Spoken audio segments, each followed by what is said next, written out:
Alors, vous avez une chaise chez vous et vous vous dites peut-être que c'est une chaise prouvée. Alors, comment on va la reconnaître? Bien entendu, vous avez cette assise et ce dossier donc en bois courbé, en contreplaqué, courbé, moulé, qui est bien caractéristique. Hein. Mais ça peut être autre chose. Après, on va regarder le piétement. Alors, le piétement avant est pratiquement toujours un piétement tubulaire, comme celui-ci, laqué, alors de différentes couleurs. Et vous avez ce piétement arrière, par contre, qui est très caractéristique. Et c'est comme ça. En fait, il n'y a jamais de signature hein, sur ces meubles. C'est ce piétement-là qui va vous dire que c'est Jean Prouvé. C'est ce pliage en aile d'avion, hein, qui est bien particulier, pour donner une solidité à la chaise. Laqué aussi, hein, ce même laquage assez caractéristique.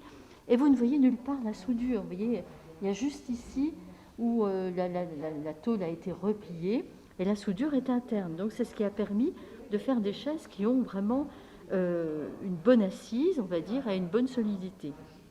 Alors ici, c'est le modèle avec le dessus contreplaqué. Vous avez le même modèle ici avec un dessus scale. Voilà. Donc on retrouve hein, le piétement ici devant, ce piétement en aile d'avion à l'arrière, qui le rend solide, et puis là on a une assise en sky, c'est une autre variante.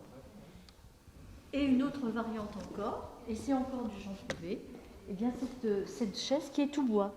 Alors ça c'était pendant la guerre, hein, il y avait moins de métal, donc on va retrouver, bien sûr là il ne pourra pas réaliser un piétement tubulaire puisqu'on est dans du bois. Par contre, il va continuer, vous voyez, c'est exactement la même structure en aile d'avion pour le piétement donc inférieur.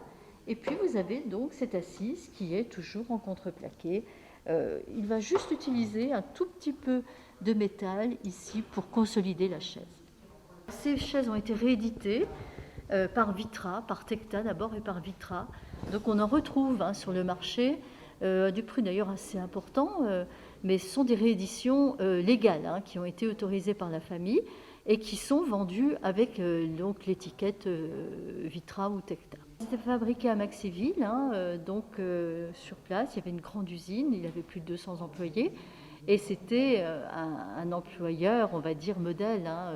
Il a inventé beaucoup de choses. Il leur a donné, en fait, il leur donnait des royalties sur les ventes, sur les bénéfices qu'il réalisait. C'était un des premiers à le faire. Donc, si vous voulez, c'était vraiment un grand chef d'entreprise et une usine qui, malheureusement, a périclité dans les années 55-56.